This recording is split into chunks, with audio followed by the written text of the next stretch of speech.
All right. So as you can see from the title, today I will be talking about my birth story. How I gave birth to my beautiful snowflake munchkin bunch of joy. Love. I love it so much. It all started on December 12th, which is my birthday, 12/12. All right. So I woke up that morning and I had an appointment. This was Thursday.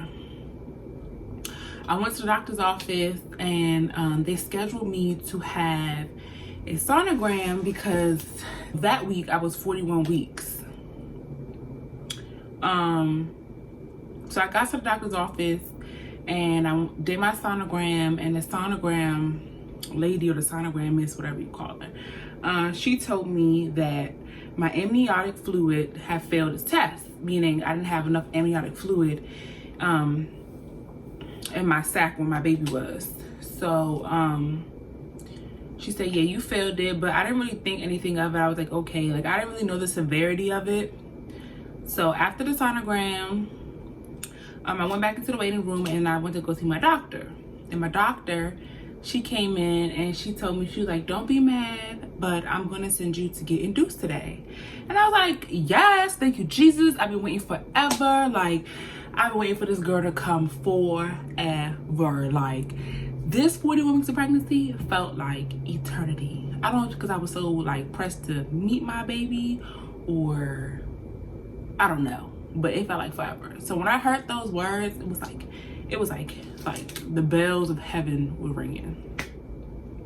So, but the only downfall was that the doctor that would have been delivering me wasn't my gynecologist that I've been seeing. Oh, my gynecologist, what the hell? My OBGYN. She wasn't, it wouldn't be the doctor that I've been seeing my whole pregnancy. So that was a downer, but I was pressed. I didn't care. I was just ready to get my baby out. I was like, yes, 12/12, she about to come my birthday. And it's crazy because everybody and their grandmother was saying my baby was gonna come on my birthday. Like, everybody was saying that. And it was weird because the night before at 12:12 a.m. it was in what moon was it? It was some type of moon. It was some type of moon where the sun, the earth, and the moon all lined up into one. I think it was like, it's not the eclipse. It's not the eclipse. But it basically, so I Googled it. Cause like, that's so weird, like how on my birthday, like the morning of my birthday, like this is happening. Like, it was just signs from God. So I Googled it, and 12/12 means completion. So I was like, I had it in the bag. I was like, my baby's coming on my birthday. I just knew up and down she was coming in. So yeah. She was like, you need to go home, get ready for the hospital, take a shower, get ready, and go straight to the hospital because we're going to do shit today. Because like I said before, my amniotic fluid was too low and it was, then to my child. So I went home, I got my bags ready, went to the hospital. As soon as I got to the hospital, we didn't start the process. I got there like around 1:45. We didn't start the process until like 5 p.m. And that whole time, I did not eat anything. I don't know why I didn't eat. Like, I didn't eat before I went to the hospital because I wasn't hungry. But I should have forced myself to eat because I'm telling you, when I get hungry, I get hangry. I was pissed off. I was just irritated. I wanted my baby to come. We didn't even start the process. I was hungry. It was my birthday. Well, I was happy it was my birthday and I was in the hospital to have my child. So I wasn't even like tripping off that. I was with my boyfriend. My mom was there. So everything was cool. Everything was cool and kosher. I went to go get me some Popeyes. He came back with the Popeyes. As soon as this man came back with the Popeyes, the nurse want to come in and say, oh, you gotta wait till the doctor gets here, so don't eat that. I was like, okay. So I waited like another 2 hours. By this time, it was 3 p.m. I waited another 2 hours. She said the doctor will be there by 5. And doctors on their own time. So by the time the doctor got there, it was like 5:30, 5:40. She finally got there. And mind you, like, I wasn't too fond of this OBGYN. Like, I've seen her in the practice, like at the doctor's office that I usually go to. And like, I just wasn't really fond of her. I didn't really know her, but I wasn't used to her. I didn't really want her to deliver a baby, but hey. So she came in. You know what this lady told me? She said I couldn't eat my Popeyes. I was so pissed. Like my whole demeanor went down. Like I was just, at that point I felt defeated. I didn't even start labor yet and I felt defeated because like people know like I'm a greedy person. I like to eat. I can eat, okay? But anyways, so 5:30 comes and they start me on an IV, and they started me, the IV didn't have, honestly, I don't even know what the IV was doing. It clearly wasn't medication because they ain't started labor yet. But yes, okay. So it was the pill. They started you off with the pill. Did they start me off with the pill? They started me off with something that was for 12 hours. I gotta find out what it is, and then I'll insert it here. That's so terrible, I don't know. But at 6 a.m. she came and checked me. She came and checked me. I was dilated 1 centimeter. Mind you, I was a half a centimeter dilated when I went to the doctor's office. So from then to 6 a.m. December 13th, I was 1 centimeter dilated. So they checked me and I was like, okay, that's nowhere. And if you don't know, you have to be 10 centimeters dilated to start pushing or start labor. So I'm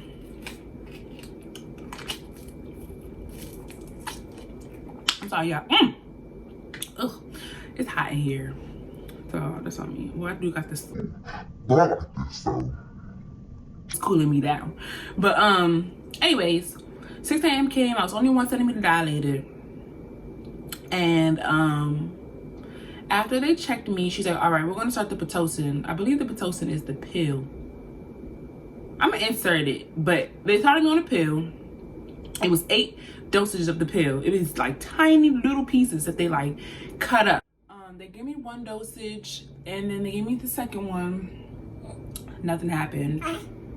And then they gave me the third one. Nothing happened. Mind you, I only saw the OBGYN who was supposed to deliver me. I only saw her like about 2 times during like this process. And mind you, the Pitocin was gonna take 16 hours this time to kick in. But nothing was happening. Like I was on a 3rd dosage, nothing was happening. I was starting to get slight like contractions, but they were just feeling like cramps. But at the same time, my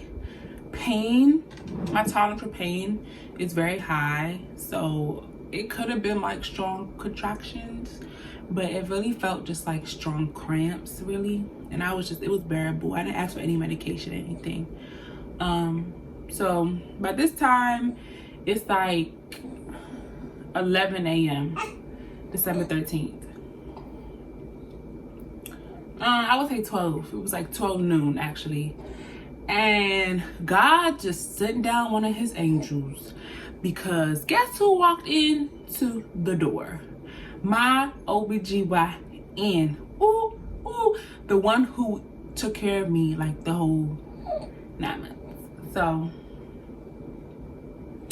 she came in and she was like, since we don't see any progression, and mind you, my baby's heart rate was dropping here and there. So they were monitoring the contractions and the monitor to see what was going on, making sure that her heartbeat wasn't dropping too long or too low. You all right, Mama?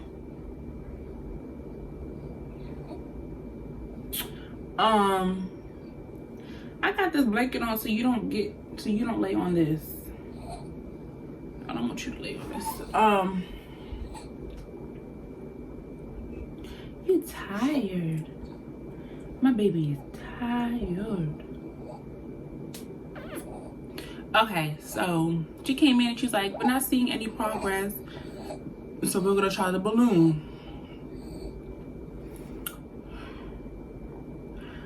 Who told me to agree to the balloon? The balloon was death. That I wanna wish that on nobody. Y'all, this balloon, oof. So they put like this little balloon in you. It's deflated. and they have to put it up past your cervix. And then once they get it up past your cervix, they open up the balloon, and that's supposed to help open up your cervix and soften it as well. Mind you, my cervix was like 80% effaced, I believe, so it was pretty soft. So when my OBG came in, she's like, yeah, we about to get things started. Let's do something else because it ain't working. And I was with it. I was like, yes, need my baby to come today. She should have came yesterday. Let's do it. I'm down for whatever. Who told me to say that? So, y'all, it took 4 people to like hold me down and get that balloon in. When I tell y'all, that was hell. Like, that's the most pain I've ever felt in my whole life. Like, I've had my septum pierced, my tatas, I've had tattoos. I have a tattoo like right on my shin. That's my shin. Yeah, right on my shin. Like, when I tell y'all that was the first pain I've ever felt in my life. So my doctor, she got small hands. I don't know if it was the fact that she got small hands or what, but she a good doctor, so I knew she knew what she was doing. But homegirl could not get it in. She could not get in to fit in. It couldn't fit in to get in. Man, I was down and out. So she had to do it like 3 times. And she has to push her whole hand up there because she has to get the balloon past my cervix. So all 5 fingers up in my gooch. So my boyfriend holding one leg, my mom holding one leg, and the nurse is kind of like, she's holding one leg as well. She's holding one leg as well. I believe she's holding one that my mom was holding. And as she was pushing up, like I was pushing my legs down because it was just hurting. Like I was doing it on purpose, but it was just like a natural reflex. And when she, y'all, this was hands down the worst part of labor. Like hands down the worst part of labor. Like bump the contractions. This was some shit. But so anyways, long story short, she got it in there. Hi baby. And after that, that's when the contractions started to come. Them jaws started to come back to back, honey. It wasn't like,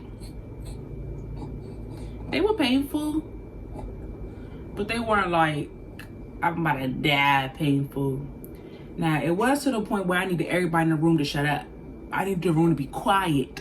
When them contractions hit, it needed to be, I should have been able to hear a pin drop. Everybody had to be quiet. Now it was that painful to where I couldn't hear like noise in the background. Like it was very like annoying, but it was bearable. I still wasn't on any medication. So I was good. I was pushing through. So they did that. All right, baby.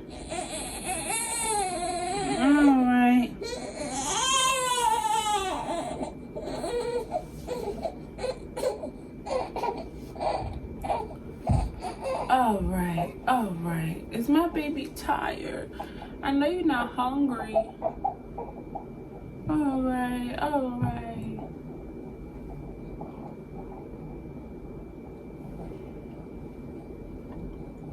Okay, so within like an hour or so, one nurse came in, then another nurse came in, then another nurse came in, then another nurse came in, all back to back, like at once. So I knew something was wrong, but I had to stay calm because if I got hyped up, it would have affected my baby. So I had to stay calm, which I did. I let them do what they had to do. And basically they were saying they're going to take the balloon out because my baby's heart rate was dropping entirely too much and it was worried. So then another OBGYN from the practice that I go to, he came in. So I dealt with him for like my first 2 months of pregnancy. He's a really nice guy. He's the son of the practice. His dad owns it. He's the son. He's really nice. He came in. He was like, look, you can either finish taking the doses of the pills or you can have a C-section. He was saying he wasn't urging me to, but he was in but so many words, he was kind of like pushing me towards C-section because her heart rate was dropping, and it was dropping since the night before. It wasn't that much, but it got kind of worse. Like it was becoming more frequent. So he was like, her heart keeps dropping, so it's up to you what you want to do. I was like, you know what, let's just do this C-section, man. I'll get my baby out. It was funny because my mom told me from jump, she was like, kind of get it in your head that you may have that C-section, the fact that her heart rate is dropping. And it was weird because everything that happened to me during my pregnancy happened to my mom. So she was kind of like envisioning like, you may have to have one, but I really didn't want to have one because I just heard horror stories about C-sections. I was really against it. I'd rather have had a natural birth and pushed her out. But I went ahead and did this C-section. So they got me, fast forward, we get into the operating room. The anesthesiologist is there. Really nice old guy. He said he was doing it for like 20 plus years. He told me to hunch over, put my neck down to my chest. And what he did was he numbed me with something. He did a little prick. I jumped a little bit, but that jump was nothing. Like, basically they gave me the epidural. They gave me the epidural like right before I had my C-section. That's what he was doing. People be so like, I don't understand. I don't know, like, if people like see the needle and get scared. I didn't even see the needle because my face is facing this way and everything was going on behind me. So I don't know if people see the needle and get like scared, or people just, they pain tolerance isn't that well, or what. Let me have her finish this video. Come on, baby, get anxious. So he gives me the epidural, didn't hurt at all, with one little prick, felt like a little pinch really. After that, I started getting numb.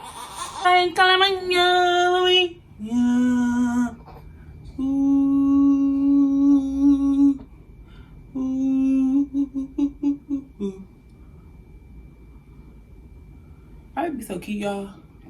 She's a beauty. Like her mama. You do got your daddy's face though, but hey, can't have it all. Anyways, you like when I spank you? So after that, I started getting numb. Then I started getting nauseous, and then my fingers started getting numb, and I started kind of freaking out low-key because I'm like, oh my gosh, he did it wrong. I moved a little bit. I'm about to be numb for life. I'm about to be paralyzed for life. But then the OBG was like, you know, that's normal for you to feel that, the nauseousness and the numbness in your fingers. He said it will go away. So after that, I was numb, and the rest was history. It was really like a 1, 2, 3. They shaved down there in my area, and I didn't feel when they cut me. I didn't feel when they brought her out. All I heard was, baby's here. And my precious baby,